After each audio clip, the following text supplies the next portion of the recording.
Bonjour, vous êtes en compagnie de Jacques Colicchio à l'écoute de RSL dans l'émission À l'écho des Tintin, notre partie magazine ce soir.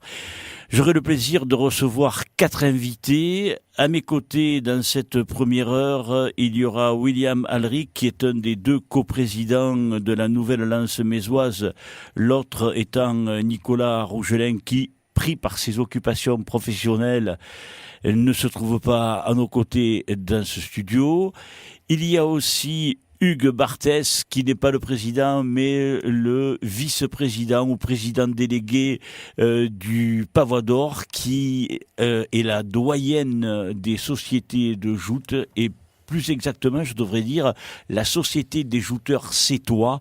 Mais c'est vrai que tout le monde dit le Pavois d'Or. Donc, merci, Hugues, d'être présent. Le Pavois d'Or, qui cette année fête son 115e anniversaire et qui a commencé déjà ses festivités depuis hier, qui les continue aujourd'hui. Ça se poursuivra demain. On va voir pendant tout le week-end. C'est la fête du Pavois d'Or qui animera les canaux de la ville de Sète. Nous aurons dans la deuxième heure Michel Isoire, que j'ai tenu à inviter parce que Michel Isoire, c'est quelqu'un de particulier.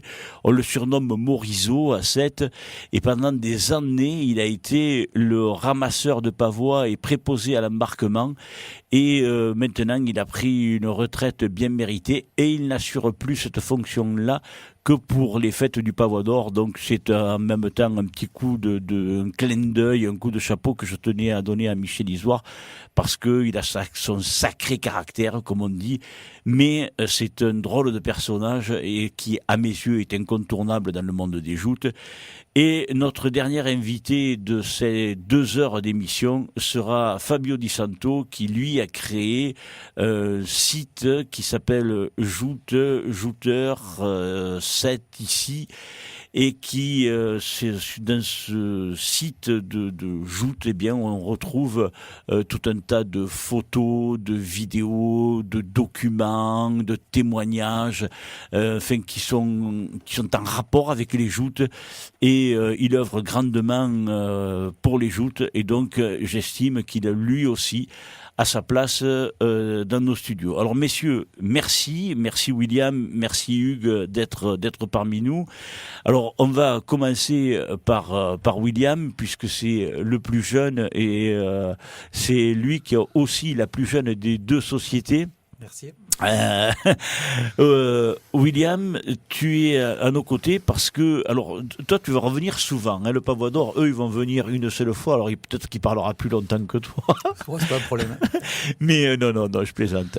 Toi, tu vas avoir la chance de venir dans nos studios à 3 reprises, puisque la Nouvelle Lance a ces tournois qui sont saucissonnés, comme disent les jeunes, et ça leur plaît pas trop aux jeunes jouteurs, aux juniors notamment. Toi, ton tournoi junior a lieu samedi, et c'est samedi à 18h. Voilà. Donc, tu attaques avec le tournoi junior. On attaque par le tournoi junior, qui est le challenge Léon Trouche. Après, on fera le challenge senior le dimanche 4 août ou 6 août, de tête, je sais plus. Et après, on finit avec les lourds pour la fête de Metz le 19 août. D'accord. Donc, alors, moi, je disais que ça plaît pas trop aux juniors. Alors, c'est pas spécialement ton tournoi qui ne plaît pas aux juniors, mais c'est le problème, entre guillemets, des sociétés qui, contrairement aux sociétés de Sète ou Frontignan, parce que je crois que c'est la seule à l'extérieur, avec depuis maintenant 2 ou 3 saisons, Balaruc arrive à le faire. Vous autres avez vos tournois qui sont saucissonnés, c'est-à-dire qu'il y a le tournoi junior qui se passe à un moment, le senior à un autre, et le lourd à une troisième date. Non, mais il faut savoir que à nous, ça nous va très bien. Hein. Au niveau local, ça nous permet d'avoir plusieurs week-ends où on a des joutes sur la commune. La Jeune Lance Sportive Mésoise en fait de même, ils sont comme nous. Et je pense que ça nous fait... De ce fait-là, ça nous fait 5 ou 6 week-ends dans l'été où il y a des joutes sur Metz. Il ne faut pas oublier quand même que Metz est une grosse place forte des joutes également. Et c'est vrai que à ce point-là, ça nous fait des joutes tout au long de l'été, pratiquement entre les entraînements qui ont lieu et plus les tournois. on a des joutes pratiquement toutes les semaines sur Bèze, quoi, pendant l'été. Alors, c'est justement ce que je donne comme parade aux jeunes juniors qui se plaignent un peu. Alors, eux, c'est pas le fait que les tournois soient saucissonnés, mais c'est plutôt que, par exemple, ce week-end, ils vont avoir 2 épreuves, puisque vous, Hugues, vous organisez le tournoi junior vendredi en nocturne à 20h30. 20h30, oui, exactement. Voilà. Donc, ils vont avoir le tournoi chez vous le vendredi et ils vont rajouter le lendemain à 18h chez toi, William. C'est ça. Alors, donc, pour eux, les juniors, ça leur fait 2 épreuves, vendredi soir et samedi. Alors, bon, eux, ce qu'ils disent, lorsqu'ils viennent, qu'on a le plaisir de les accueillir dans l'émission du mardi, qui, elle, est beaucoup plus réservée aux shooters, et aux shooters qui se sont distingués lors des week-ends précédents, c'est oui, mais nous, on va shooter le vendredi soir au Pavois d'Or, le samedi à Metz, mais vous vous rendez compte, le nombre de blancs, si on tombe 2 fois au Pavois d'Or, il faut laver les blancs, il faut les sécher, et on se retrouve à Metz. Alors bon, il y a ça, et puis aussi, l'autre remarque que font ces jeunes juniors, c'est que quand ils arrivent au mois d'août, ils ont un week-end qui est hyper chargé à 3 tournois, et après, le championnat est fini. Ils ont le même problème c'est malheureux de parler comme ça, mais pour Saint-Louis également. Les juniors qui arrivent qui font la finale, ils rajoutent le lundi, il me semble. Oui. Ça leur fait également 2 tournois. Je pense que là, ça leur pose moins de problèmes de shooter 2 fois dans le même week-end. Là, tu parles pour les juniors, je pense que pour les juniors, c'est toi, je parle. Oui, oui. Donc moi, même les seniors, ils ont des week-ends où ils ont 2 tournois. Les lourds, on prend l'exemple des lourds pour la fête de Metz, ils jouent le samedi, ils jouent le dimanche. Très souvent, le lundi, il y a le Grand Prix de la Saint-Louis. Absolument. Ça leur fait les 3 tournois. Et j'entends pas les lourds se plaindre. Oui. Oui, mais bon, moi je veux pas défendre la cause des juniors, mais c'est vrai qu'ils ont 2 week-ends à 3 tournois. Quand ils ont la lance amicale Marseillan et Agde, ça fait 3 week-ends en 3 jours. Après, il y a les 3 tournois en 3 jours quand ils ont l'Avenir, le Gros du Roi et Balaruc. Bon, c'est vrai que ça fait quand même très dense. Faut le reconnaître. Et puis, pour terminer avec cet épisode junior, à la mi-août, il leur reste un tournoi, quoi. Ah non, mais je suis d'accord, je suis entièrement d'accord là-dessus. En plus, nous, que ce soit comme nous, ou les autres sociétés où on a nos équipages de rameurs, oui. Il faut savoir qu'on n'a pas tous les week-ends, toutes les dates qu'on veut. Oui. Il faut savoir, en fonction des tournois qui se déroulent à l'extérieur, on peut pas mettre tous nos tournois en même temps. Ça, c'est clair, net et précis. Alors, le revers de la médaille, parce qu'à toute médaille il y a un revers, et il est positif en ce qui vous concerne, c'est que quand ils viennent à Metz, par exemple, ils ont des rameurs professionnels. Exactement. Ils ont des hautbois, ils ont une peigne. Ils ont les barreurs. Voilà. Donc, ils ont un tournoi structuré comme les lourds. Exactement. C'est la même mise en place, c'est exactement les mêmes personnes. C'est les mêmes barreurs. Bon, nous, on a la chance d'avoir 3 barreurs de très très très bon niveau, que ce soit avec Cartier, avec Jacquet ou avec Max Ravel. Et c'est vrai que on a la possibilité de pouvoir tourner entre les 3. Les rameurs, là, c'est vrai qu'on démarre la saison, on va commencer petit à petit, comme chaque année, à rentrer des nouveaux pour assurer le roulement. Et c'est vrai que le tournoi junior, moi, quand je vois les tournois juniors à Metz par rapport à certains autres tournois, au niveau barre, au niveau qualité des joutes, c'est vrai que c'est des beaux tournois. C'est des beaux tournois pour les jouteurs. Même eux, je pense qu'ils se régalent de jouter. Faut pas... Oui, mais non, mais ça, de toute façon, moi, je ne suis pas là pour créer quelque polémique que ce soit. Mais il y en a aucune, je ne fais que signaler un problème soulevé par les juniors. Et après, le dernier, la petite remarque qu'ont fait certains juniors, c'est que, alors il est vrai, quand ils viennent ici, ils se retrouvent juniors, seniors et lourds. Parce que dans l'émission du mardi, ils ont la chance d'être invités en même temps que les seniors et que les poids lourds. Donc ils peuvent rester autant qu'ils veulent et participer à la même émission. Et eux, ils disent, ouais, mais bon, nous, chez toi, on a la possibilité de côtoyer les 3 catégories. Et puis quand on fait des tournois un peu à part, bon, on est un peu mis de côté. Ils le disent pas comme ça. Tu vois. Non, mais je peux le comprendre. Hein. Je peux le comprendre qu'ils soient pas au contact des lourds et des seniors. Mais bon, nous, on n'a pas la possibilité. C'est impossible. Absolument. C'est impossible. On peut pas faire nos tournois en un seul week-end, c'est impossible. Alors, puis comme je te le répète, on n'y tient pas. Oui, absolument. Non, mais tu as parfaitement raison. Et puis alors, William, moi, ce que je leur dis, et là, c'est la tranche de la médaille, puisqu'on a vu le revers, et on va parler de la tranche, c'est que Seth a la chance inouïe ou inestimable, ou appelons-le comme on veut, d'avoir 6 sociétés de joutes, plus l'école de joutes. Et Seth peut organiser 7 sociétés de joutes et donc d'organiser quasiment chaque semaine son tournoi. Alors que vous, à Metz, déjà, bon, vous en avez 2. Et comme tu l'as dit, le fait de pouvoir offrir un week-end aux juniors, un week-end aux seniors, offre la possibilité aux Mésois de voir des tournois, et pas que des tournois amicaux, Bien des sûr. tournois de compétition. Bien sûr, complètement. Là, j'ai complètement oublié de te le dire, mais le 14 août, nous organisons également le tournoi des anciens, à 18h à Metz, qui sera suivi d'un repas d'ensemble sur inscription. Nous allons commencer les inscriptions, et ça nous fait quand même, déjà rien que nous, 4 dates. Le Critérium, ça fait une 5e date. Et l'année de même pour notre société, ça fait quand même 10 jours dans l'été qui sont...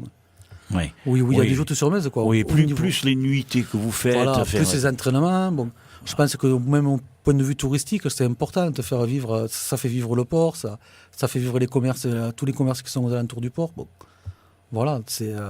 Et puis ce week-end, en plus, le tournoi, bon, il n'est pas fait par le plus grand des hasards. Non, ça tombe pendant la fête du port, justement.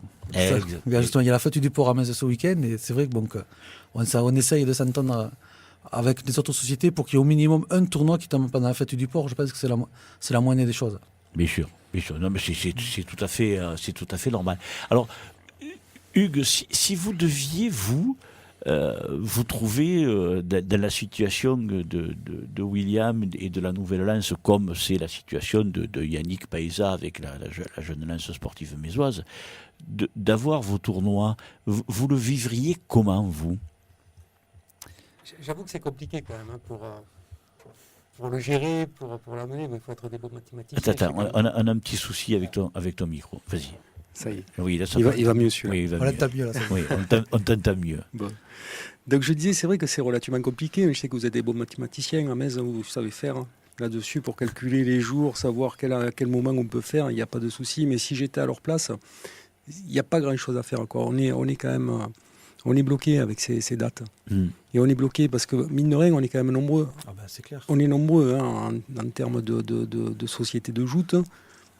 Une de plus, ce sera encore plus compliqué. Donc déjà, on va se satisfaire de ce qu'on a.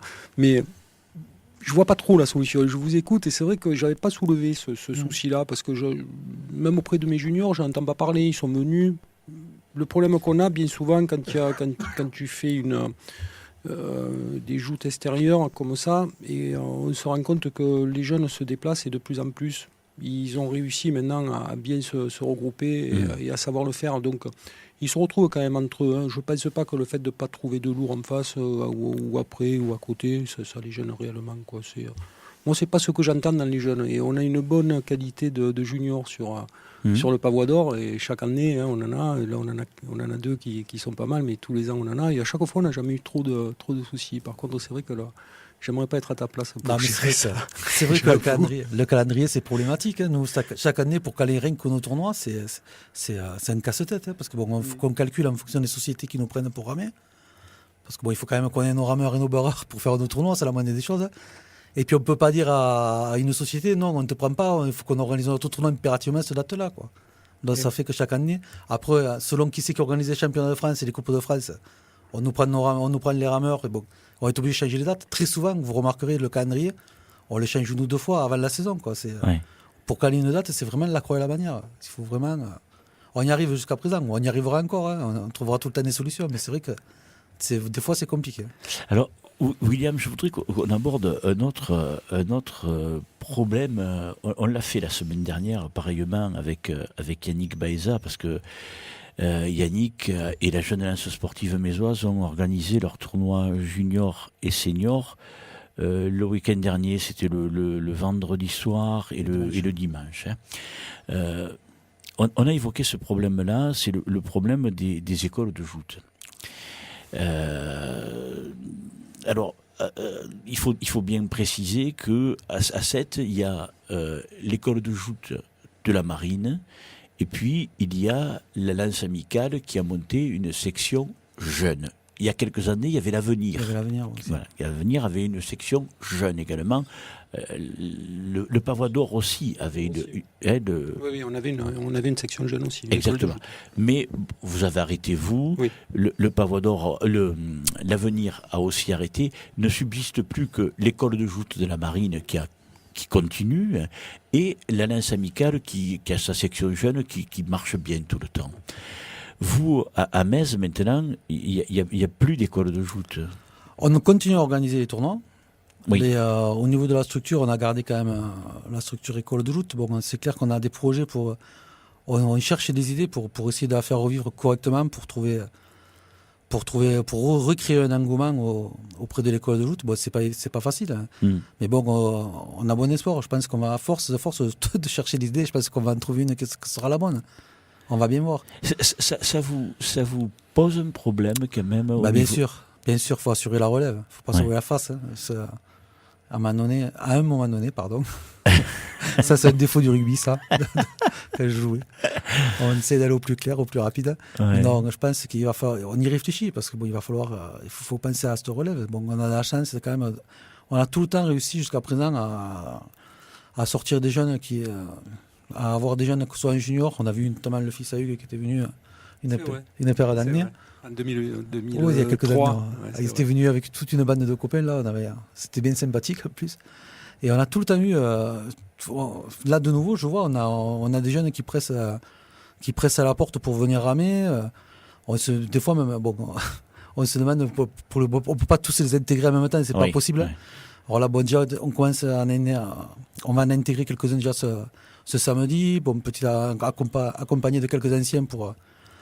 Mais jusqu'à présent, on a réussi à avoir ces jeunes on est une société jeune dans l'âge et jeune par les licenciés. Ouais. Et c'est vrai que jusqu'à présent, on a réussi à faire perdurer cela. Et chaque année, on le voit, on a des jeunes qui viennent pour entrer dans la société. Bon, mais c'est vrai que la problématique de l'école de joute reste entière. Ouais. Hugues, par opposition, là, il me tient une perche extraordinaire à William. Lui, il dit que... faire de la radio. Ah oui, tu sais, moi j'ai découvert, je vais arrêter d'en parler parce qu'après on va me dire, ouais, tu vas lui porter la masque. Mais il y a le petit Valentin Fabre, il est extraordinaire. Hein. Il a un sens de l'analyse, de la formulation. Oui, il est adorable. Premièrement, il est adorable, il est très gentil, il s'exprime bien, il fait de bonnes analyses, il parle du passé. Bon. Allez, on referme la parenthèse de Valou. C'est un passionné. Hein. Ah oui. Tout simplement, c'est un passionné. Hein, voilà. Ah oui. Pourquoi on a arrêté la section jeune C'est ça non, mais pas spécialement. Mais si tu veux en dire un mot, tu peux. Non, j'allais faire le lien entre la jeunesse de la Nouvelle Lance, parce que c'est la plus jeune des sociétés sur Metz, et puis la doyenne. La vieille dame. Voilà. On peut le dire. Ah oui, la vieille dame que représente le Pavois d'Or, quoi. C'est sur le bassin, c'est pas la première. Il y a Frontignan juste avant. Oui. Mais par contre, sur Sète, oui, ça a été la première. Ah oui, sur Sète. La toute première. La Société des jouteurs sétois, qui s'est créée en 1902. Oui. C'est vrai que c'est quand même un honneur de s'occuper de cette société qui a vu, je dirais pas des grands champions, mais tous les grands champions. Parce qu'à cette époque-là, ils n'avaient pas le choix. Hein. Il n'y en avait que 2 sociétés de joute à Sète. Tu avais la Société des jouteurs sétois et l'Union des jouteurs sétois, qui malheureusement n'existe plus. Et tous les grands champions sont passés par là. Mais c'est-à-dire qu'au départ, il y avait la Société des jouteurs sétois. Ça a été la première qui a été créée. Oui. Quelques temps après, il y a eu l'Union des jouteurs sétois. Oui, 2 ans après. Oui, 3 ans après. Ou 3 ans Oui, après, ouais, mais bon, ça, on ne va pas chipoter. Oui, Mais la Société des jouteurs sétois qu'on a communément appelée Pavois d'Or, parce que à cause de votre trophée... C'est le trophée qui a été offert par Cosner, tout à fait. Louis Cosner qui a créé la société en 1902. Oui. Elle a été officialisée en 1903. En fait, ça a C'est été, on va dire, il était président, Cosner était président de la Société des jouteurs sétois sans l'être, parce qu'elle n'existait pas. Elle n'existait pas encore. Elle a été créée en 1903 et c'est Marty Junior qui a pris la présidence. Marty Junior, 37 tournois de ligue, 3 Saint-Louis. Donc on a attaqué déjà avec un bon président qui tenait la route. Et donc à partir de là, maintenant on en est au 12e président, Laurent Boud. On a traversé avec toutes les époques. On a eu les Catanzano, on a eu les Aubert, on en a eu. On va tous les citer. On va pas tous les citer. Si, je vais citer Armand Formato. Bien sûr. Je me dois de le citer. Son fils Eric qui a pris tout de suite derrière. Et maintenant Laurent Boud, pour lequel cette année on va fêter les 10 ans de Koh Lanta. Là, il était connu pour Koh Lanta. Donc c'est vrai que cette société-là, elle a traversé beaucoup de choses. Elle a traversé la guerre de 14-18, la seule société. On a perdu l'année dernière, j'ai fait une recherche historique parce que je m'étais promis de le faire, je l'avais promis. On a retrouvé 13 licenciés du Pavois d'Or qui étaient tombés pour la France en 14-18. On leur a rendu hommage. Et je l'avais mis sur le programme de l'année dernière d'ailleurs. Et donc, pour dire que on a cette chance d'avoir une société qui est plus que centenaire, quoi. C'est la seule société de cette qui est plus que centenaire et on la maintient à flot. Là, c'est haut et c'est bas. Maintenant, on commence à être dans une bonne situation. Je trouve que c'est excellent. Tout le monde y met du sien. Et là, on est en pleine fête. Donc, on a démarré hier avec des jeunes grands champions, des futurs. Parce qu'on parlait de la jeunesse. Mais hier, je l'ai vu, la jeunesse. Elle était là, elle était présente. Elle était vraiment devant. Et ensuite, on continue là, en ce moment même. On est sur le Lazaret. Et on a les tournois de chariot, avec encore toute la jeunesse du bassin qui va jouter, qui va nous faire régaler. Et puis demain, les juniors. Alors, on n'a pas cette problématique, c'est peut-être le fait qu'on soit la première société de joute. Nous, on n'a pas ta problématique à toi, c'est qu'on s'est installé tout de suite dans les dates et on les maintient depuis pas 100 ans, parce qu'avant, on jouait en septembre. Mais maintenant, on joue au mois de juillet depuis la fin de la guerre de 40.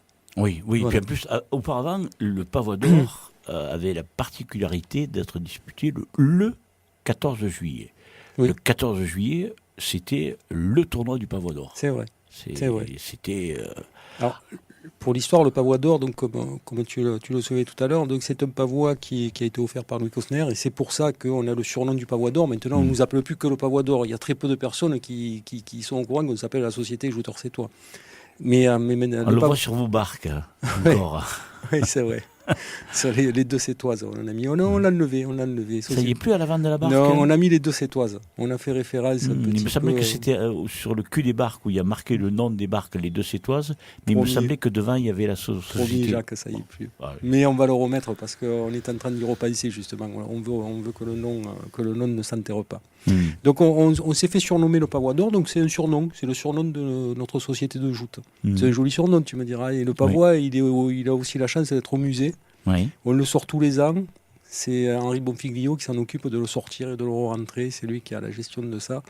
Et il est à la vue de tout le monde quand on le voit là-bas. Et c'est vrai qu'on l'a fait restaurer il y a 3 ans. Ça a été un travail parce que la peinture qu'il y a dessus, c'est une jolie, une peinture qui est plus que centenaire, qui a été faite par Torcy, qui est un peintre sétois à l'époque, et qui a une certaine valeur. Donc on l'a fait restaurer et maintenant on le sort qu'une fois par an.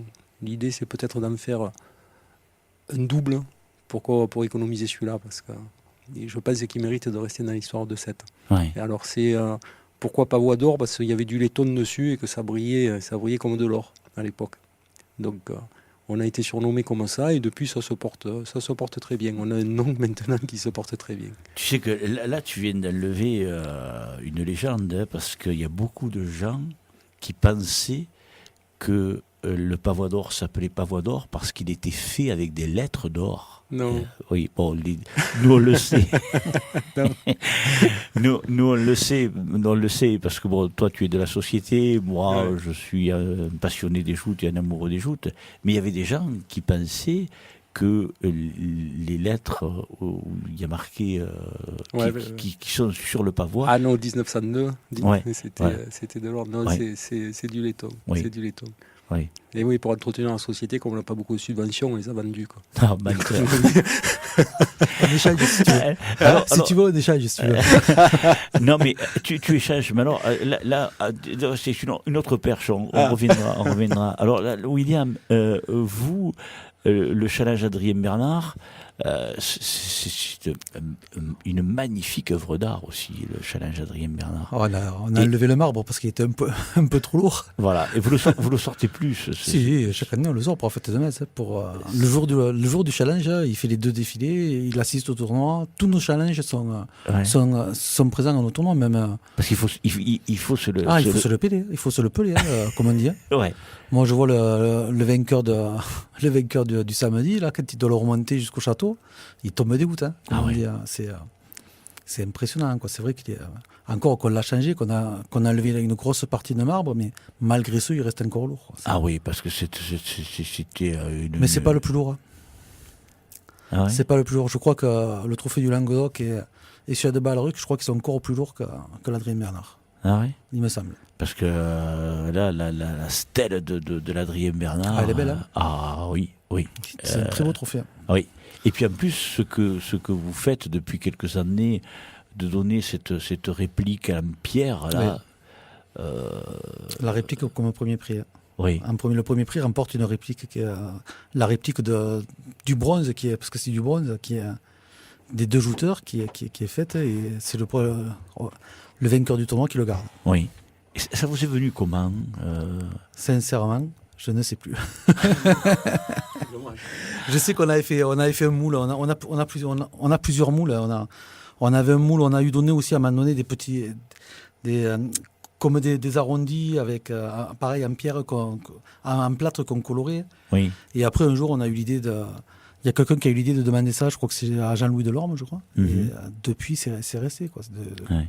Depuis, on fait ça pour le premier prix. Mais là, de nouveau, chaque année, pour chaque tournoi, on donne plus de coupes. On donne des petites œuvres d'art qui sont confectionnées par Mélanie, par Séverine, qui nous font la joie et le plaisir pour chaque tournoi de nous faire les prix. Ils sont très contents. La joie pour les juniors, c'est un petit pavois sur un socle, quoi, avec le logo de la Nouvelle-Orléans dessus. Quoi. C'est des trucs qui sont sympas. Quoi. Mais, ça change des coupes. Et en plus, moi je sais autre chose sur Mélanie et Séverine.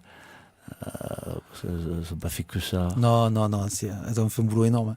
Adieu, parce que. Non, mais j'allais le dire, il n'y a pas de souci. De toute façon, cette année, on a, depuis la création de la société. Et dis aussi qui sont Mélanie et Séverine. Mélanie Séverine, donc déjà Mélanie, c'est Mélanie Mathéo, c'est la fille de Charles, que tout le monde connaît, la sœur de Méry, qui est jouteur en lourd, et c'est également, accessoirement, on va dire.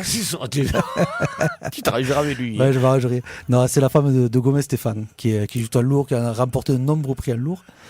Et Séverine, c'est la fille à Patchoc, c'était un membre fondateur de la société, qui est Monsieur Ferrara, on va dire. Oui. Lui et sa femme, je les ai tout le temps connus, à la Nouvelle-Orléans, ils ont tout le temps été parmi nous.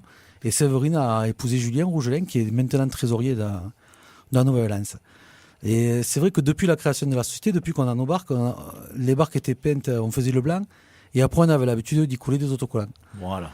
Et cette année, bon, ça faisait un petit moment que ça nous trottait dans la tête, mais personne ne sentait le courage et la force de le faire, et surtout le savoir-faire, on va dire. Ouais. Et là, cette année, elles ont pris les choses en main. Bon, on est quand même allé acheter la peinture, ça m'a des choses. Hein. Et elles ont tout fait. Elles ont fait les pochoirs et elles ont repeint toutes les barques. Et je ne sais pas si tu as eu l'occasion de les voir, les barques là, elles sont vraiment magnifiques. Elles ont fait un boulot extraordinaire. Et moi, je les remercie très fortement au nom de toute la société. C'est vraiment, elles ont fait un travail énorme et elles continuent à faire un travail énorme. Heureusement qu'on les a. C'est vraiment énorme d'avoir des sociétaires comme ça. Voilà. Donc, coup de chapeau. Ah oui, exactement. Ah oui, parce qu'elles le méritent. Elles font plus que le mériter. Ouais. Ah ouais. Mais dans l'ensemble, je vais te dire honnêtement, Jacques, c'est vrai qu'on est... on a des jeunes, mais bon, on a une soixantaine de licenciés, on va dire, mais bon, c'est de l'or en barre, quoi. Bon, je vois quand on pèle les barques, quand on sort les barques, on se retrouve, là, quand elle a fait mettre les barques à l'eau, on était une vingtaine, hein, on est tout le temps présent. Là, je sais qu'on organise le tournoi, il y aura tout le monde, quoi. On s'est donné rendez-vous à 4h, il y aura tout le monde pour charger. Il va y avoir après, il y aura tous les rameurs, il y aura des gens pour faire le jury, pour faire le micro, il y aura des gens pour faire l'embarquement. On ne fait pas la buvette parce que bon, c'est un tournoi qui est court, mais aussi on fait la buvette également. Bon, on fait des buvettes sympas.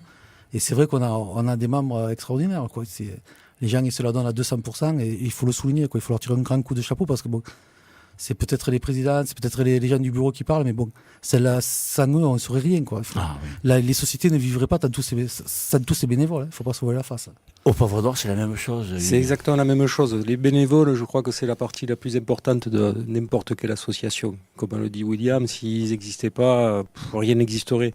Et la force que nous avons, nous, dans les joutes, c'est qu'on allie tout. On a le sport, on a la culture, on a la tradition, on a tout ça qui est réuni dans une même entente, quoi. Donc des personnes vont se rapprocher de nous pour le sport, donc parce qu'il y a des grands jouteurs qu'on ne verra pas forcément faire des choses, mais ils savent bien jouter, donc ils le font bien. Et puis d'autres qui vont s'occuper des traditions, qui seront là, d'autres plus la culture. Donc on se réunit tous et ça donne un petit peu cette cuisine qui fait que les joutes existent et qu'à chaque fois on ne se voit pas souvent de l'hiver.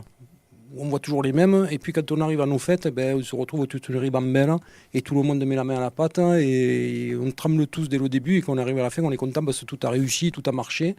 Et un qui tient le micro, et l'autre qui va chercher le pavois, et l'autre qui repelle la barque, et l'autre qui répare le moteur du bateau, parce que ça tombe toujours en panne à ce moment-là. On est pas mal placé pour ça. Donc. Oui, mais tout le monde c'est un clin d'œil que tu lui fais. Mais nous, c'est pareil. Attends, là-dessus, on est bon là-dessus. Le programme, tu vois, qui m'arrive cet après-midi, alors que ça fait quelques jours qu'il est prêt. Enfin, il y a tous les trucs. Il faut que tu vois les chevaux qu'on a. Hein. Encore, on en a, ils sont gris, mais on les a. Entre parenthèses, il est magnifique ton programme. C'est gentil, il est merci. vraiment très très beau. Ben, c'est une question en fait qu'on se posait. Alors le programme et la fête, je vais en parler parce que il est bavard. Hein. Moi je savais pas. Mon fils m'avait dit que tu étais bavard, mais je me doutais pas que c'était autant. Alors j'ai quand même prendre la relève. Vas-y.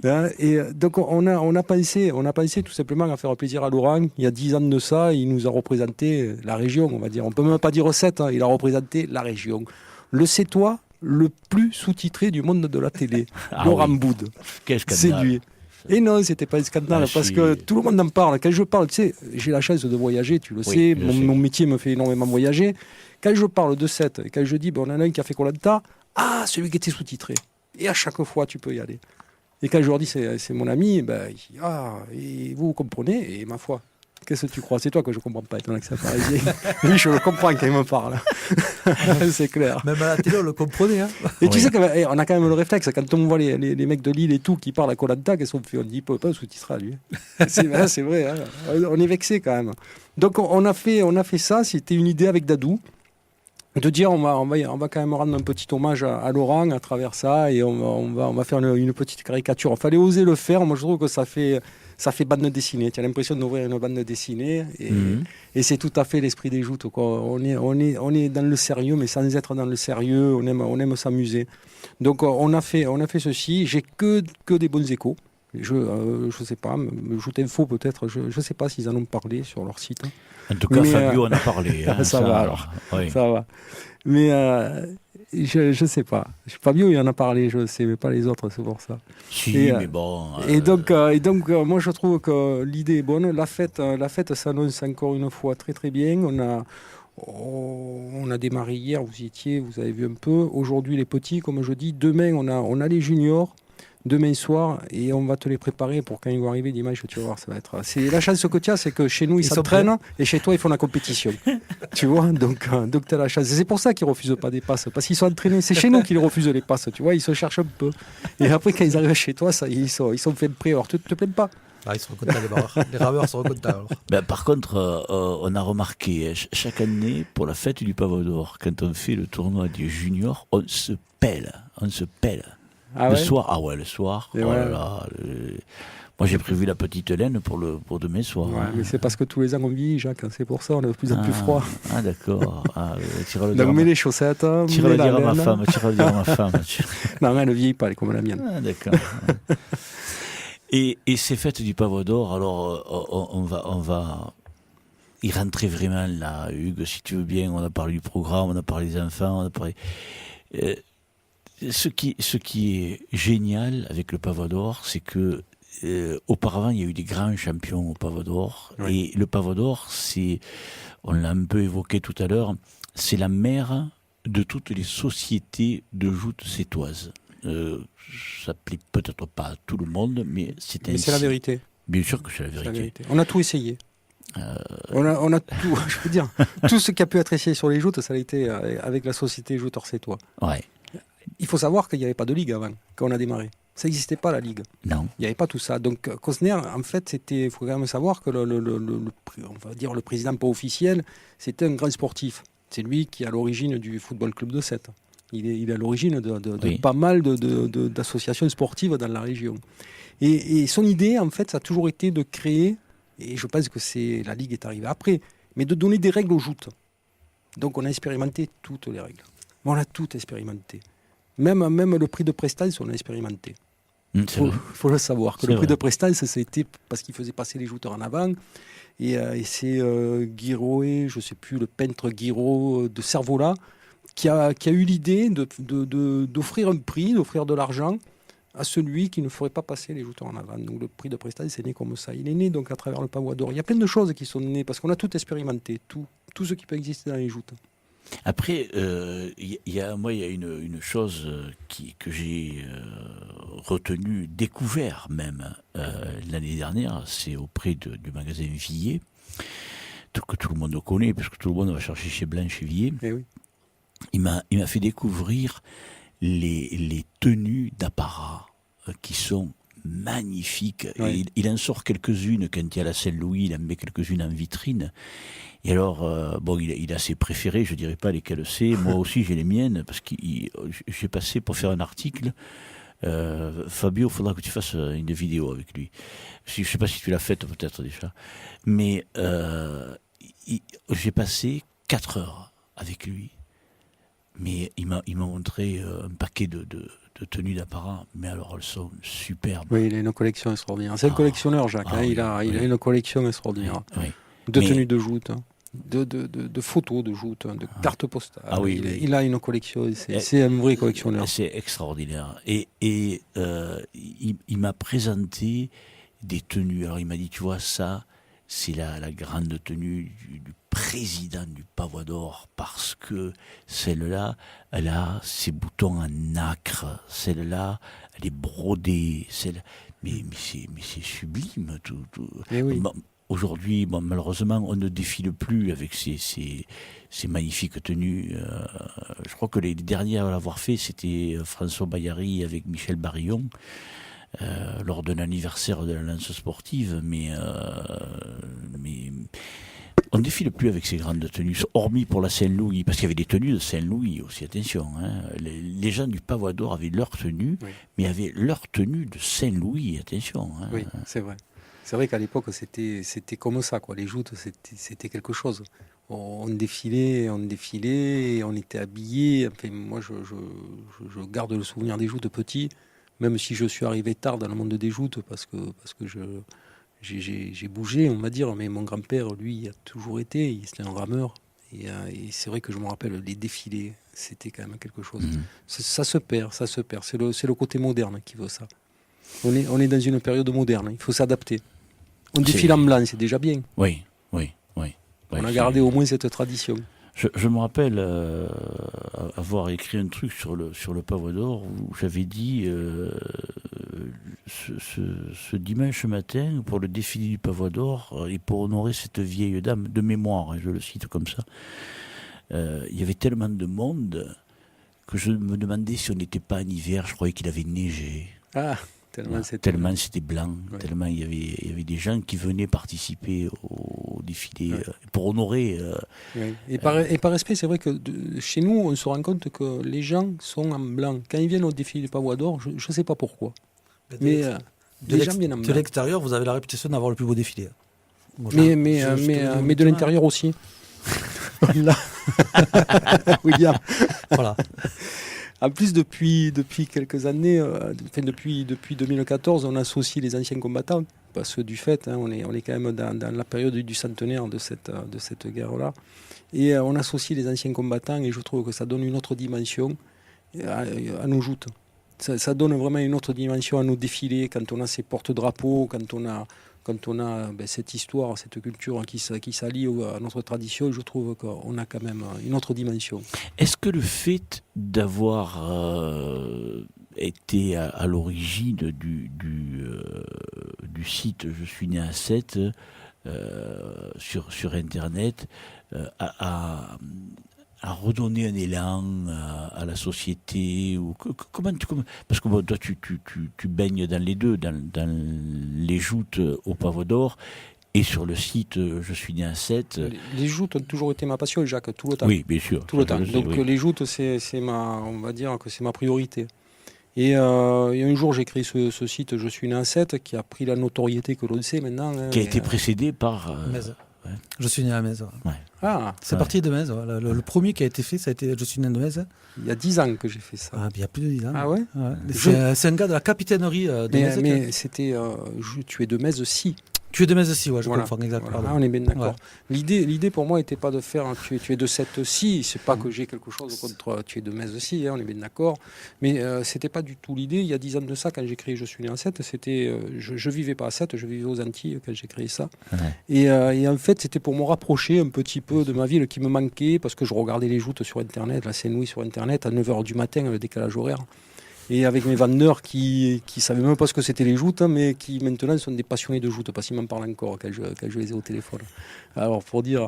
Et donc à Martinique, on regardait les joutes. Et puis un jour m'est venue l'idée de faire ce site-là, qui a pris cette notoriété. Et c'est vrai que médiatiquement, ça amène peut-être un petit plus, quoi. Hein, je le reconnais. Ouais. Je reconnais. On a ce petit côté. On aime bien Je suis né à 7. Je pense qu'on m'aime un peu bien. Et donc du coup, le Pavot d'Or qui a toujours été qui fait partie de 7, quoi. Si demain il n'y a plus le Pavot d'Or, il n'y aura plus de joute à 7, hein, il faut le savoir. J'ose le dire. Mais et donc je pense que oui, ça amène un peu de notoriété. Laurent en amène, il en a amené beaucoup avec Koh Lanta, donc je pense que les deux réunis, on a réussi à faire marcher encore et à faire progresser. Je ne dirais pas qu'elle n'était pas bien, parce qu'elle a été bien gérée, je peux vous le dire. Elle a toujours été bien gérée, cette société. Le parallèle qu'on faisait avec William touchait la catégorie junior, mais vous allez poursuivre et samedi et dimanche, on en a parlé un peu du défi du dimanche, mais parce qu'il va y avoir les seniors et les lourds. Oui. Vous, c'est la totalité, on l'a évoqué au début de l'émission, la totalité de la fête. C'est fait une seule fois. Voilà. Et oui, parce qu'on a la chance d'être la première société, donc on s'est imposé dans les dates encore une fois. Et donc, on va le dire comme ça si tu veux. Et effectivement, on a cette continuité. On attaque dès le mercredi maintenant, et jeudi, vendredi, samedi, dimanche, on n'arrête pas. À la fin. On est en pleine forme. Ah bon? Ouais, on est en pleine forme. Tu es le seul. Non, on est en pleine forme parce que tu as tout qui se relâche et tu dis, ça y est, on l'a fait. Là où tu es stressé, où tu vois rien, tu vois, c'est jusqu'au mardi soir. Le mercredi, ça commence à aller mieux. Là, ça va, et je pense que dimanche soir, c'est... Vous le vivez comment? Comme une libération, comme... une jouissance, comme je sais comment. J'arrive pas jusqu'à une jouissance, Jacques. Le jour que j'en serai là, c'est que je serai très vieux.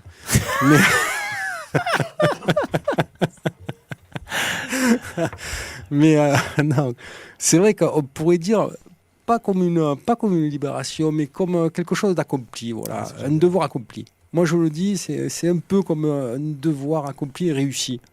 Parce qu'à chaque fois, on se prend le chou, parce qu'on se dit, ah putain, il va nous arriver un truc. Alors toujours le bateau, les programmes, le machin, le truc, les blessures, malheureusement, on a eu Alban, les blessures qui arrivent, etc. Ça arrive à tout le monde. Mais quand tu arrives au bout, tu as quand même le devoir qui est accompli et qui est bien accompli, et là, ça te libère, quoi, tu es heureux. Et c'est là où tu fais la fête. Mais déjà, le samedi, on fait la fête le samedi déjà pour se préparer à... On fait comme les juniors quand ils viennent chez toi. On s'entraîne avant et pour le dimanche, quoi, pour faire la fête du dimanche. Voilà. Donc effectivement, mais nous, on a la c'est chance de pouvoir s'entraîner pendant plusieurs week-ends. Ouais, c'est vrai. Au moins, quand on arrive le samedi à la fête de Metz, on est prêt, quoi. C'est vrai. C'est vrai.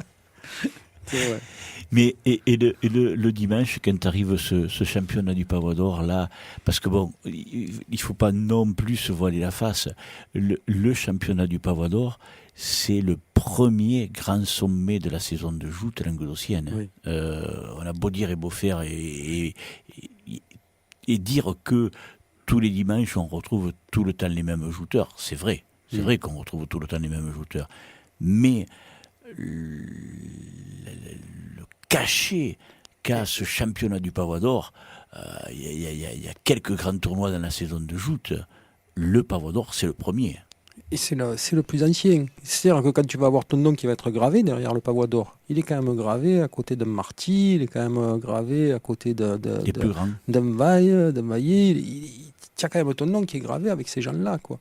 Et donc c'est quand même quelque chose. Et tu sais très bien que tu es bien placé pour le savoir parce que tu nous accompagnes tous les ans au micro. Donc tu sais qu'à chaque fois, il y a de la tension, mais les gens sont présents. On a très peu d'absents. Très peu d'absents. On a très peu de refus de passe. On a un tournoi qui démarre à l'heure et qui finit à l'heure. Donc les gens, en plus, ils en sont respectueux de ce tournoi. C'est vrai. Les jouteurs en sont très respectueux. Et je les remercie, j'en profite pour les remercier, parce qu'ils en sont vraiment très respectueux. Et c'est vrai qu'on finit bonheur au Pavois d'Or. Et il n'y a pas d'absents.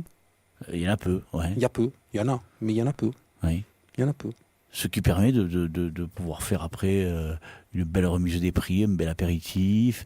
Et, ça, on sait tous le faire. Ça, il n'y a pas que le Pavois d'Or. Non, mais il n'y a pas que le Pavois d'Or. Amézi, ça veut le faire aussi. Non, tout le monde sait faire un bel apéritif. Non, mais c'est pas ce que je veux dire. Ce que je veux dire par là. Mais ça nous laisse le temps. On a plus de temps que les autres pour le faire, c'est vrai. On apprécie un peu plus. Quand un tournoi a le mérite de finir avant 19h, et des fois même bien avant 19h, on regarde la montre à 2 fois en se disant tiens, ils finissent tôt. Ça a été le cas en 98. Tout le monde nous regardait la montre pour la fin du tournoi. Et on a fini avant le match. On a fini avant. Tu veux que je te dise, j'étais au jury. Tu vois là, en 98. On a fini bien avant même. C'est vrai. William, quand je ne vais pas dire que vous rentrez en concurrence, parce qu'il n'y a aucune concurrence là-dedans, mais quand votre tournoi, vous l'organisez en même temps que les fêtes du Pavois d'Or, tu le vis comment, toi? Honnêtement, on le vit bien. Hein. Ouais. Non, on ne se pose pas les questions. On peut pas se permettre. Puis ça fait depuis... Bon, je sais pas, ça fait... Depuis que je suis dans la société, quoi, on a tout le temps organisé nos tournois pendant d'autres tournois. Ouais. Pas dans les fêtes. Et c'est vrai qu'à un moment donné, on ne se pose même plus les questions à se dire, bon, ça va tomber. Si, le seul truc qu'on rate, est-ce qu'on rame ou est-ce qu'on rame pas? C'est la seule chose qu'on rate. Après, bon, ça tombe pas dans le Pavois d'Or, ça tombe pas dans le Pavois d'Or ou pas. C'est... Là, la semaine dernière, il y avait, je sais pas, on a parlé avec Michael Wolf qui avait gagné au Pêcheur. Et bien le dimanche, malgré qu'il y avait le tournoi de Metz, il a tenu à aller à 7 pour aller boire un coup, pour aller à la bodega à 7. Oui, il a participé au défilé. Voilà.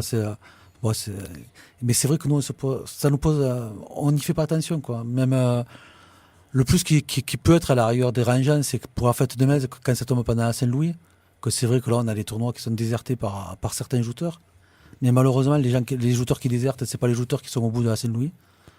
Non, mais... Après, bon, ils veulent craindre la blessure pour pas. Je peux le comprendre. Non, mais à la rigueur, bon, on en arrive à un stade que même. Eh ben, ils veulent pas venir, ils viennent pas.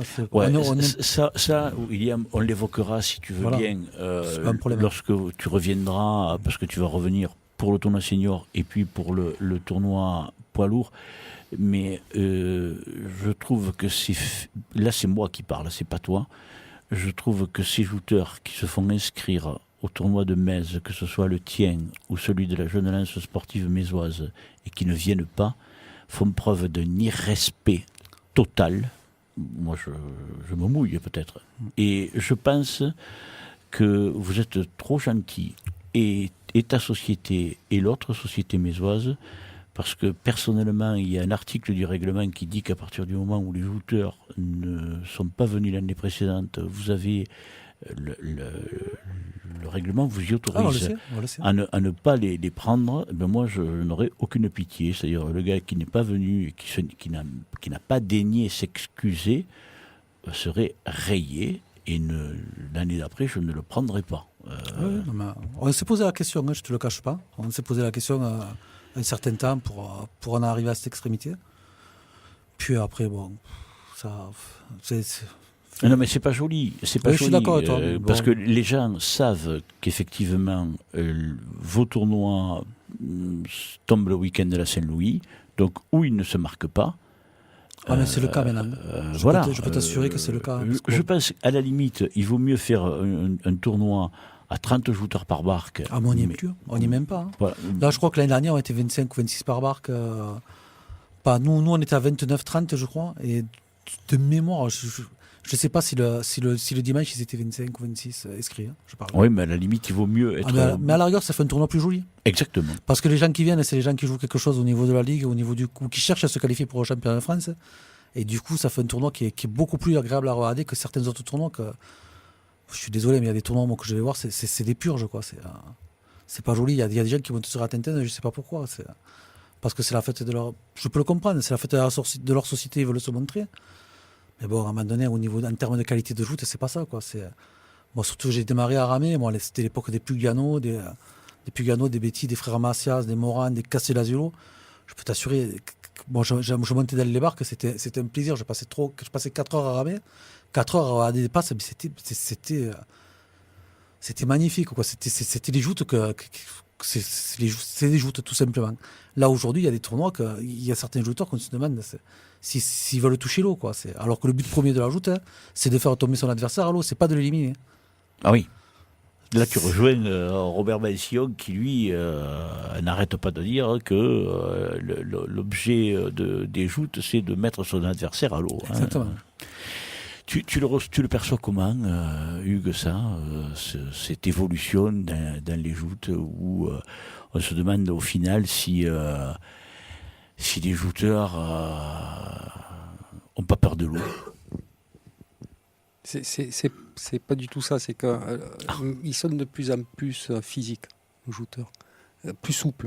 Avant, on avait des jouteurs, et quand on remonte un peu dans l'histoire, où on avait des jouteurs de force. C'était vraiment la force qui primait. Je ne dis pas qu'ils sont moins forts, parce qu'ils sont très très forts. Oui. Mais en plus, maintenant, ils sont très physiques et très souples. Et la tactique rentre aussi dans nos joutes. Maintenant, on réfléchit où c'est qu'on va le taper, comment on va le taper, comment on va se tenir. On anticipe même le choc qu'on va recevoir. Donc, effectivement, il y a une évolution. Il y a une évolution qui est là. C'est un peu comme un match de foot. Quand on regarde un match de foot à l'époque de Platini et de Giresse, et quand on regarde un match de foot maintenant, ça va 10 fois plus vite.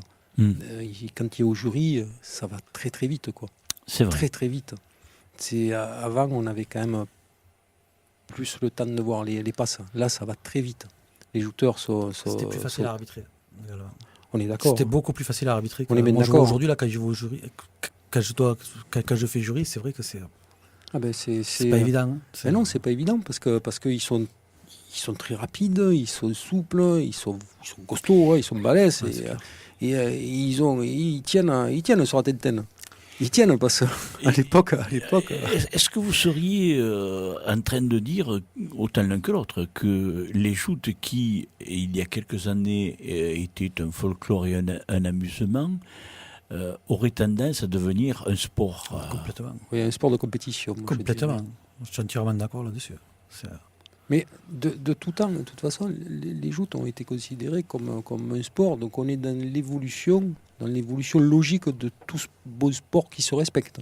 Avec des sportifs qui sont des hauts niveaux. On a des jouteurs de haut niveau actuellement. N'importe lesquels. Je ne vais pas citer des noms parce que si j'en dis un, je ne dirais pas l'autre. Pour moi, c'est tous. Il n'y en a pas un qui est plus mauvais que l'autre, ni un qui est meilleur que l'autre. C'est qu'on est vraiment dans du sport de haut niveau. On n'est plus dans du sport uniquement que de tradition, comme à l'époque, comme à cette fameuse époque. Alors, il est vrai aussi que la réglementation évolue. Chaque année, puisqu'on est ensemble, on participe aux réunions, on essaie de déblayer, d'améliorer, d'apporter toujours quelque chose pour amener des solutions pour que les joutes deviennent plus belles, plus esthétiques, meilleures, etc., etc. Bon. Il n'est pas dit qu'on réussisse tout le temps dans l'entreprise. Des fois, on peut se planter. Mais bon, alors on ne va pas aborder des sujets qui soulèvent contestation ou quoi que ce soit. Parce que ce sont... faut rappeler quand même à nos auditeurs que les gens qui constituent la Ligue sont 6 personnes et elles ne décident rien. Ce sont les représentants des sociétés qui font des propositions et au cours de l'Assemblée générale de la Ligue qui a lieu avant le début de la saison, ces propositions qui émanent des différentes sociétés sont soumises à un vote.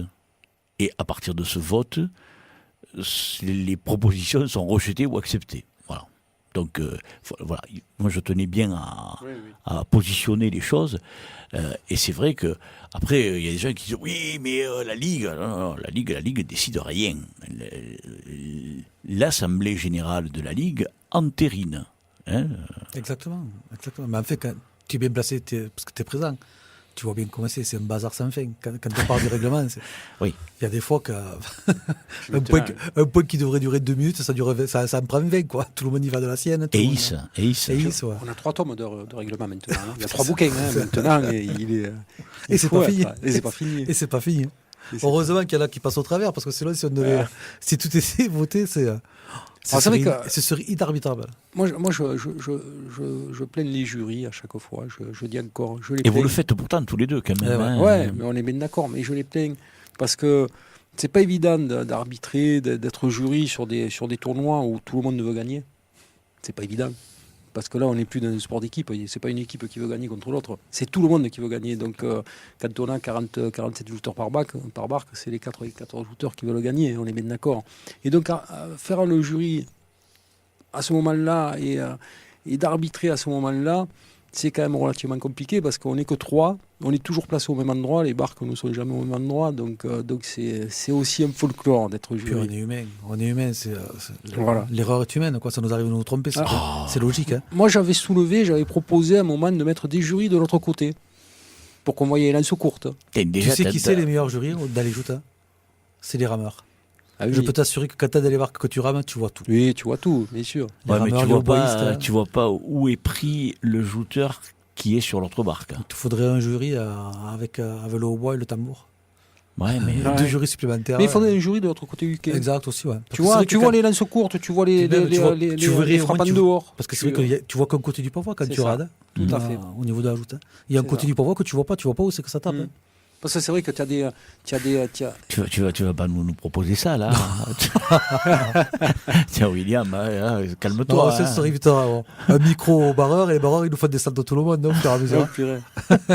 les tournois, ils seraient beaucoup plus rapides. Mes amis, il y a à peu près 1 heure qu'on parle. Moi, je vois pas le temps passer parce que c'est agréable. On a abordé tout un tas de sujets. Je sais pas, il y en a d'autres que vous voudriez aborder parce que je vais être obligé d'accueillir nos autres invités. Oui. Alors avant les autres invités, je crois que Fabio, que j'aime bien parce qu'il a sur Facebook, il a quelque chose qui tient la route et qui me plaît, qui progresse. Il me sort des photos des fois, il m'espante un peu. Je sais pas où il va y chercher, mais c'est bien. C'est son secret, il va nous le dire après. Ok, mais c'est bien. Voilà, il fait partie des gens que j'aime parce que c'est un passionné. Il est passionné. J'en suis un et j'aime ça. Nous sommes tous. On pourrait pas vivre comme ça et différemment. Tu vas en accueillir un autre, c'est Morizo. Alors Morizo, c'est notre papy à tous au Pavois d'Oran. C'est lui qui fait le meilleur embarquement. Je crois qu'on pourra jamais le remplacer. On pourra, on va dire, si se mettre à sa place, lui succéder. Mais le remplacer, non, c'est impossible. C'est impossible. Là, C'est un bel hommage. Ouais. Et j'ai eu la chance aussi de le filmer parce que c'est aussi un artiste. Hein. Je l'ai filmé chez lui. Je suis né à 7. Il y a eu, je sais pas, 3000, 4000 vues. C'était énorme. Où avec ses épingles, il fait il fait des sculptures de joutes. Hein. Et il faut savoir que le pavois qu'on va remettre demain au junior, c'est quand même lui qui l'a peint aussi. Hein, c'est Morisot qui l'a peint. Donc il fait vraiment partie intégrante il est toujours en retard, hein, mais c'est Morisot aussi. Il fait partie intégrante du pavois d'or. Il fait beaucoup de choses, quoi. Quand on va chez lui, c'est un musée chez lui aussi. Il a des pavois de partout, des photos de partout. Il en est fier. C'est vrai. Voilà. Et donc voilà, et alors que dire que notre tournoi va vendredi, il faut venir, hein, parce que les juniors ont besoin aussi de public. Et samedi, ça va être quelque chose d'extraordinaire parce qu'on a aussi une qualité senior qui est. Il y a de bons jouteurs. Il y a des jouteurs qui sont très très bons. Il y en a un qui joue le titre. Oui. Toi, tu es le leader. Moi, je suis le leader de la Ligue actuellement. Alors, j'ai un coup de cœur pour sa société. Parce qu'il a dit tout à l'heure, mon fils est resté 3 ans à la Nouvelle-Lance et je venais voir les tournois. Il a d'ailleurs gagné un grand prix à Marseillan à l'époque. Exact. Ah, il a un prix. Je ramais. Tu ramais. Ouais, il a fait le premier prix, je crois. Et d'ailleurs, c'est lui qui avait gagné à cette époque-là. C'était un gaucher, il était très bon. Alors, le travail, il a appelé ailleurs et il a arrêté les joutes, mais c'est vrai qu'il n'était pas mauvais. J'étais assez fier. Et donc, dimanche, on va avoir un super tournoi, un super défilé. Donc, je vous invite à venir le voir. Je ne peux pas mieux vous dire que ça parce qu'il démarre au théâtre à 10h30. On va déposer une gerbe comme tous les ans. Il faut savoir aussi que le Pavois d'Or, c'est la seule société sportive qui, depuis plus de 100 ans, dépose une gerbe, enfin depuis 100 ans maintenant, dépose une gerbe tous les ans à la mémoire des soldats tombés pour la France. Et on est la seule société sportive de France à le faire, je tiens à le souligner. Voilà, et ça, c'est énorme. Donc il faut que ça se sache. Donc on va encore le faire cette année. Et l'année prochaine, je pense qu'on aura l'appui de beaucoup pour pouvoir faire quelque chose pour le centenaire et rendre hommage à nos jouteurs. Et donc, Pavois, le Pavois d'Or, donc le dimanche, je fais une petite parenthèse, on sort des joutes. Si tu veux, bien sûr. Allez, je suis né à 7, pour le défilé des joutes, on a Manon qui va nous accompagner. Manon, c'est Miss 7 2016, parce qu'on a créé avec Je suis né à 7, Miss 7, hein. Donc ça permet aux jolies jeunes filles de 7 de pouvoir participer à la Miss Région et puis éventuellement Miss France, hein, on le souhaite. Hein. C'est mon vœu le plus cher. Avoir une championne du Pavois d'Or qui gagne le tournoi du Pavois d'Or et la Saint-Louis cette année et avoir une Miss 7 qui gagne Miss France. Donc on va accueillir le 22 juillet donc, la deuxième Miss 7. C'est le jour de l'anniversaire de mon fils alors. Bon, ben alors. Et donc il y aura Camille Cerf qui est Miss France 2015 qui sera là. Et Evangélie qui sera présidente du jury, ça se passe à la salle Brassens. Donc n'hésitez pas aussi, il faut venir, il faut réserver. Il faut venir au Pavois d'Or le dimanche. Et il faut venir le 22 juillet pour les Miss. Eh bien écoute. Voilà. Et pas oublier de regarder les autres sociétés de joutes aussi. Avais-tu William, quelque chose à ajouter? Je voulais te poser une question. Vas-y. Avec quoi vous lavez vos blancs à la maison? Normalement avec une machine à laver. Voilà, comme tout le monde. comme à 7 heures, c'est exactement pareil. Bon, par contre, n'oublie pas de passer le bonjour à Camille Cerf de ma part. Ça marche. Parce que l'année dernière, elle était à Metz. Exactement. Pour c'est vrai. Et, j'ai eu la chance de pouvoir discuter un petit moment avec elle. Et c'est une personne très très sympathique. C'est vrai. Elle est très gentille. Et très très belle. Très jolie. Ceux qui n'enlèvent rien. Elle a un tonton à 7. Elle est attachée à notre ville. Elle connaît la ville. Ouais. Moi, j'étais juste placé derrière elle et donc je pouvais lui expliquer les règles des joutes. Voilà, oui. Bravo, Jacques. Ah bah. Alors, on sourit, mais cette semaine, vous savez, moi, on était nombreux à avoir le cœur gros parce que on a perdu Louis Nicolin et malheureusement, jeudi dernier, je devais annoncer son décès au cours de cette même émission, puisque c'est là qu'on l'a appris. Et donc ces obsèques ont eu lieu mardi. Alors comme je le fais avec toutes les personnes que je reçois depuis son décès, je vais vous demander à l'un et à l'autre si vous avez connu Louis Nicolin.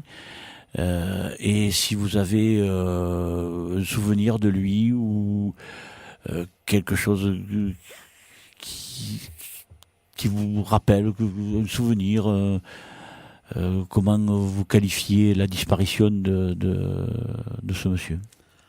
Ben, que dire, c'est un grand monsieur, c'est un grand monsieur qui nous a quittés de la région, déjà, même au niveau... Parce que tout le monde parle déjà au milieu du sport, c'est vrai qu'au milieu du sport, il a été énorme, mais ce qu'il a accompli quand même en partant pratiquement de zéro, et l'entreprise qu'il a montée, c'est tout simplement phénoménal. Après, bon, moi j'ai eu la chance de le rencontrer quelques fois. C'est vrai que c'est un personnage qui était haut en couleur, on va dire. Et j'ai eu la chance justement de manger au Mas Saint-Gabriel avec l'Assemblée Générale de la Ligue, l'année où ils ont été champions de France. Et on avait mangé, je crois, si mes souvenirs sont bons, c'était 2 ou 3 journées avant la fin. Et il nous avait raconté une anecdote qui se levait la nuit et qui voyait un pénalty loupé de Montpellier. Et que ça lui coûtait le titre. Et que après, ça l'empêchait de dormir. Mais bon, il le racontait d'une façon qui était... c'était Louis Nicolin, quoi. C'était Loulou. C'était le verbo, le langage cru. Mais bon, ouais. C'était un personnage attachant, un charisme, vraiment énormément de charisme. Et c'est vrai qu'il va énormément manquer, je pense, au niveau du sport de la région, que ce soit au niveau des joutes, mais même au niveau du foot, au niveau du rugby, parce qu'il était présent pratiquement dans tous les sports. Et il va énormément manquer dans la région. Merci pour ton témoignage, William. Hugues? Idem. Moi, je l'ai rencontré en 2007, donc on avait pris des photos, j'ai eu la chance de boire un verre avec lui, on a discuté, comme il dit, c'est un bon vivant. Voilà, c'était pour moi un bon vivant, quelqu'un qui aimait la vie, qui aimait les traditions, qui aimait le sport et qui aimait les joutes, hein, parce qu'il était quand même fan des joutes. Hein. Je pense que il les a connus à Lyon, dans tous les cas, il était lyonnais à l'origine, donc chez nous, il s'est retrouvé. Il s'est vraiment retrouvé dans les joutes, il était présent quand même pour les Saint-Louis. Là où je suis content, c'est que notre programme, on nous l'a demandé au musée Nicolin.